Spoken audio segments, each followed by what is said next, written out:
Hey, what is up guys? It's your boy Speed here, and today we're going to be going over 5 heroes that will be busted in the upcoming patch. These are heroes that, well, some of them are good right now, and some of them are horrible right now, and yet I think they all have one thing in common, which is after we receive the upcoming patch, which I suspect will happen probably in about a week. I'm not sure of that, I don't know for sure, but in about a week we're going to hope for a patch, and I think these 5 heroes will be absolutely busted. And I'm going to give you all of the reasons why. So you might want to start practicing these heroes, or at least becoming familiar with the builds that these heroes go. And now I want to tell you guys a little bit about DotaPlus from Overwolf. This is a free stats app you guys can download right now that's going to show you your stats for the last 3 months. So if you want to know your games played, your MMR, your win rate, your XPM, your GPM, all of these things you need to track to know how well you're doing and what you need to change to gain MMR, you can get for absolutely free. On top of that, the biggest reason why you need to download DotaPlus, at least for me,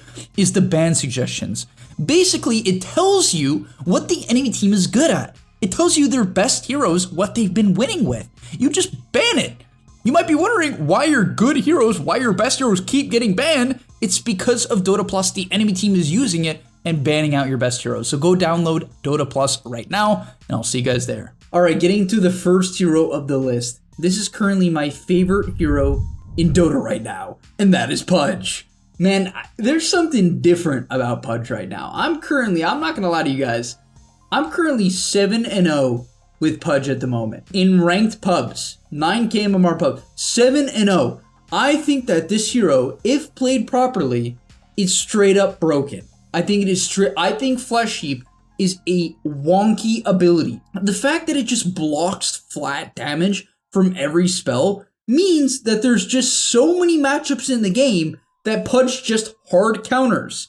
Oh, did you get AA blasted? Well, your Flesh Heap blocks all the damage. Are you getting gone on by Batrider? Well, Batrider can kind of kill you, but still, you block a ton of the damage. All of Chen's units do no damage if you have Vanguard, literally 0. CM Ulti and Frostbite do pretty limited damage. Darkseer Ion Shell does 0 damage.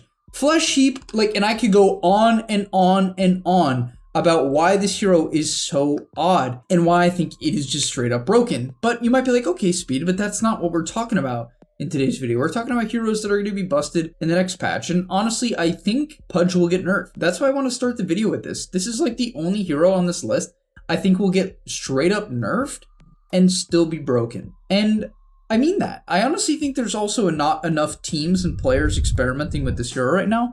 I think even though it's getting picked by LGD and Team Aster, some of the most competent and well-performing teams in the world, it's still being underlooked. I still think that this hero is simply not being picked enough. And the reason why I think it's going to be broken is as long as PUDGE can hook creeps and kill them, I think he can lane basically any matchup in Dota. I think there are very little lanes where PUDGE generally will get completely dumpstered. And here's the reason why, and especially the reason why in your pubs. If the lane is bad, let's say the enemy picks something like, well, Lifestealer. Even though Lifestealer is actually not that bad for PUDGE early on, this is exactly a matchup I played recently, very recently in one of my games. And Lifestealer at some point in the lane does bully you out. He does, right? If you don't have Vanguard, which is what you should aim for, but if you don't have Vanguard, you'll get bullied out. But the thing was, in the game, I could hook the range creep, right? So if the lane, even if the lane was bad and I didn't want to trade with him and I wanted to avoid him, I could hook the range creep, pull creep aggro twice, and then play the lane defensively. I could just completely ignore him. I didn't even have to go near him. I mean, a little bit, but I wouldn't have to go very close to him. And so all of a sudden, the lane's just easy, right? I could dodge it. And then when I got Vanguard, he just does no damage. So I literally outfarmed him. I went from going even, maybe slightly losing the lane, to just dragging the creep wave from in between the tier 1 and tier 2 to the small camp to the large camp, and it's insane. And then from there, your axe timing is just something else with Flesh Heap. As long as you buy a casual cloak, hear me out, a casual cloak, you don't need to upgrade to Hooded Defiance. Hooded Defiance gets wasted based on how Flesh Heap works. I'm not going to explain it right now, just don't upgrade to Hooded Defiance.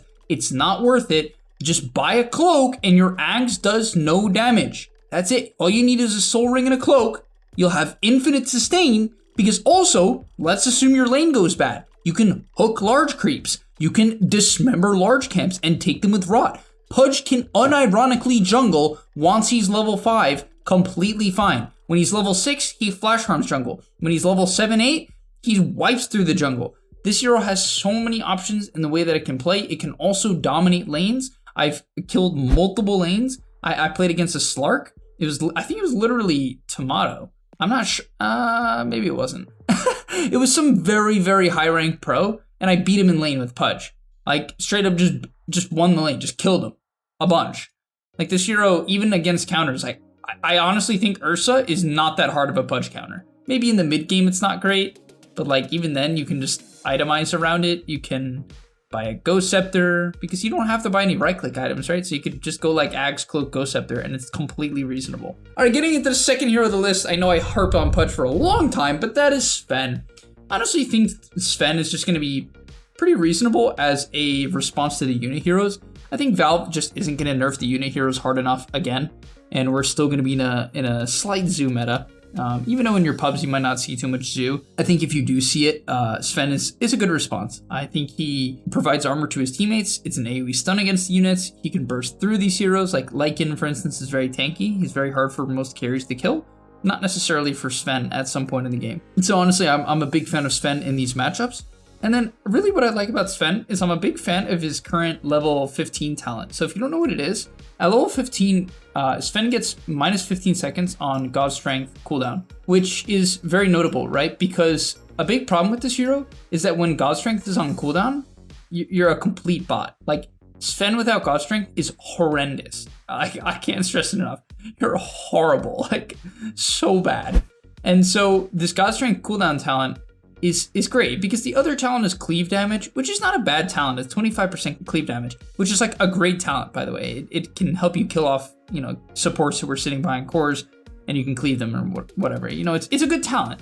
But the 15-second God Strength at 15 just really helps this hero be more of a threat in the mid to late game because there's just not as much of a downtime where you can be punished, right? Because God Strength is a 35-second duration. Right, this 15-second cooldown puts it down to a 95-second cooldown, meaning there's only a minute gap, which is still kind of long, but it's not too bad. And as a result, SVEN can play much faster around the map. And so honestly, I think this hero is even not terrible right now. It does have some flaws where it sort of gets out-carried by a lot of heroes, I will admit. In the mid to late game, it doesn't clear waves like heroes do. It has to show itself, right, in order to clear creep camps, which is a big issue, right? So illusion heroes are better than SVEN in that way. It gets kited relatively easily, right? It's not like Faceless Void where it can kind of jump in and out. I wouldn't say it like carries as hard as a hero like Razor can at some point in the game. And so it does have flaws, but I think if it gets a buff and the other carry heroes that are popular right now, like Faceless Void, get nerfed, I think SVEN is going to shoot into the meta, and I'm really excited to see that happen. Like I'm a big fan of this hero. I remember back in the day, this is one of the first heroes I really got into playing when it came to Dota. It's just such a simple hero, but it's so effective. And there's been really a lot of SVEN builds throughout the history of SVEN. I remember there was even one patch where this hero would buy Helm of the Dominator, and it was when the item gave lifesteal and a creep, and you would stack ancients for yourself. It was really funny. You would take over a range creep and stack for yourself. It was really cool. And you could be ultra efficient. It was really, really cool stuff at the time. And yeah, I think SVEN's going to be good next patch. Getting into the next hero wave, SLARDAR. In terms of offlaners, I already think SLARDAR's pretty good. We saw Amar picking it for OG at the major with quite a bit of success. And I've played the hero recently too. It feels good. I'm a huge fan, and I highly suggest if you are a fan of this hero or want to try it, go Mask of Madness. The build is Treads, Wand, well, generally Wand, Gloves of Haste, or Boots, depending on how the lane's going, into Treads, into Mask of Madness. You need the Wand because the hero needs a bit of mana. It's good to have a little bit of sustain. And the Mask of Madness is great because SLARDAR has sustain issues, right? The hero can't heal. And so if it wants to jungle without a Mask of Madness, it just takes damage and it can't heal it, right? And so it's a bit of an issue. And Bash does double damage to creeps. So the hero just completely slaps down creep camps and farms extremely fast.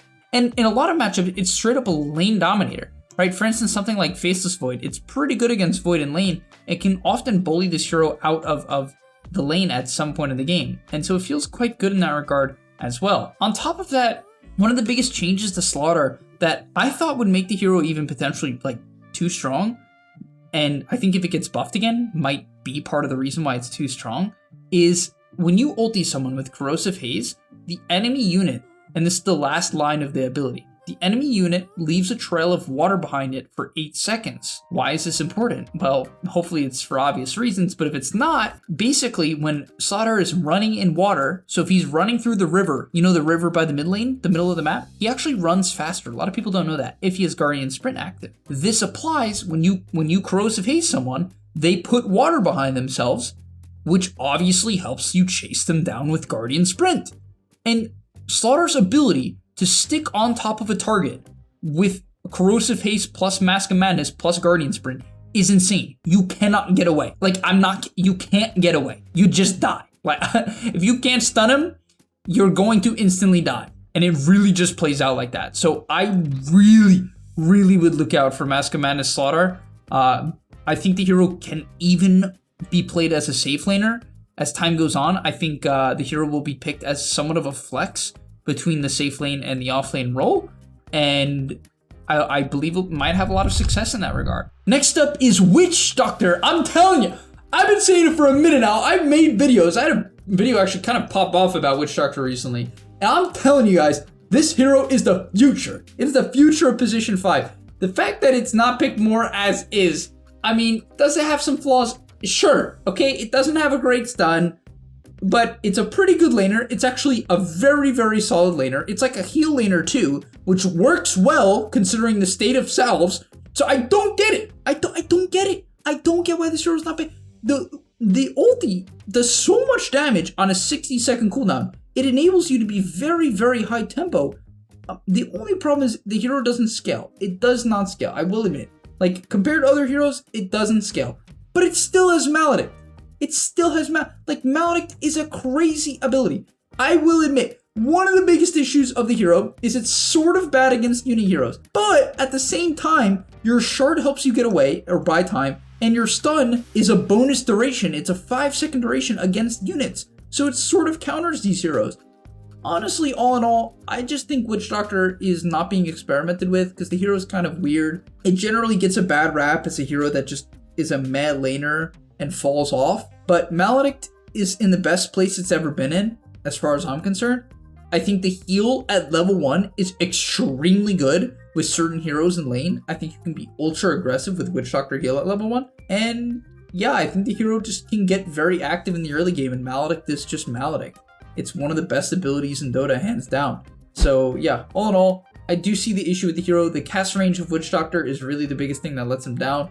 Every single one of your abilities just requires you to go way too close to the enemy. But if you can get around that by having a lot of initiators and vision heroes, such as Clockwork and Lycan and Beastmaster, I honestly think Witch Doctor is insane. And finally, last but not least, is OD. No, I'm just kidding. I hope this hero is never good again. Please, just leave OD in the dumpster. Don't bring it back. I don't want OD in my games. But actually, the 5th and final hero that will be OP next patch is Slark. No, I'm just kidding. That hero also will probably still be trash. Even though, I will admit, Slark position 4, guys, hear me out. It's good. And finally, actually the last hero is Arc Warden. This hero's win rate right now on DotaBuff is nutty. He is the 3rd highest win rate hero, only below Juggernaut and Visage, heroes that are very popular and good right now, is Arc Warden at a 55% win rate. Crazy stuff. And it's so weird because like the hero can't really split push anymore ever since it can, but they can't split push too well ever since they made it where the clone does 50% damage if it's like far away from you. It's so bizarre, but ever since they did that, I thought the hero would just fall off, but that doesn't seem to be the case. Honestly, I've seen a lot of different Arc Warden builds. Like, people are going a lot of different builds. There's a really interesting build right now that revolves around Gleipnir and Axe, and you play this magic-style kite Spark Wraith build, even as a carry, and it's really powerful because you have a Spark Wraith damage talent at level 20. Another thing that I learned recently as well that's really cool about Arc Warden, I'm sure a lot of you guys, or most of you guys, or if not all of you guys, didn't know this, but Arc Warden has a shard. Okay, you knew that. But Arc Warden shard, whoever is in the bubble gets magic resist. And if the enemy is in the bubble, they're slowed. But the big thing here that I was told is that magnetic field, if you have 2 of them, which you can because you're Arc Warden, gives the magic resist just stacks on top of itself.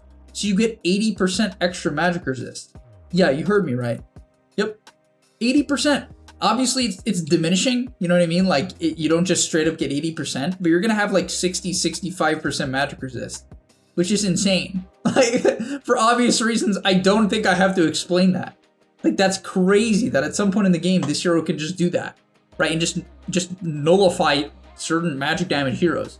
Crazy, right? But really, the big thing is the Spark Wraith. With the level 20 talent, the Spark Wraith damage, things can get pretty crazy. On top of that, at level 25, you get the Tempest double cooldown reduction, if you want to take it, or you get Tempest double duration, both being quite good. Either way, this hero has really interesting timings. It has a really interesting set of item builds that it can go, because it can also still go like a basic right-click build, like a Midas Mjolnir BKB route with Hurricane Pike, something like that. And yeah, it's just good. I think the hero is a solid laner. I've seen it do well. I think it has pretty decent matchups in the meta. I think it is absolutely atrocious against certain unit lineups and like snowball comps. But if it doesn't get run over, it has a magnetic field to defend towers and stall the game, and it eventually buys Gleipnir, which is a good answer to some of Arc Warden's common counters. And he gets 2 Gleipnirs, which is insane amounts of damage and control in a massive AoE. It's a huge counter and so useful in team fights. But alright, thank you guys so much for watching. I hope you enjoyed, and I'll see you in the next one. Peace! And that's all, but remember, before you leave, come on, before you tune out, subscribe to the Game Leap website, where we are going to help you get to the next rank. If you're stuck, click the link down below, and I'm out. Peace!